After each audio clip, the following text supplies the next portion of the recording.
যে কোনো ধরনের অনৈতিক, পক্ষপাতমূলক বা দায়িত্ব বহির্ভূত আচরণ ও কর্মকাণ্ড যা নির্বাচন প্রক্রিয়াকে প্রভাবিত করতে পারে তা থেকে সম্পূর্ণভাবে বিরত থাকার জন্য আনসার ভিডিপি সদস্যদের নির্দেশ দিয়েছেন স্বরাষ্ট্র উপদেষ্টা জাহাঙ্গীর আলম চৌধুরী।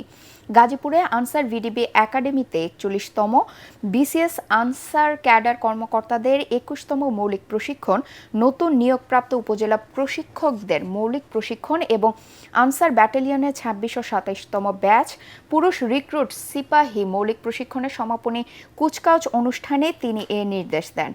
আসন্ন সংসদ নির্বাচনে সারা দেশের মোট ৪২,৭৬৬টি ভোট কেন্দ্রের প্রতিটিতে ১৩ জন করে সর্বমোট ৫,৫৫,৯৫৮ জন আনসার ভিডিপি সদস্য দায়িত্ব পালন করবেন বলেও জানান স্বরাষ্ট্র উপদেষ্টা।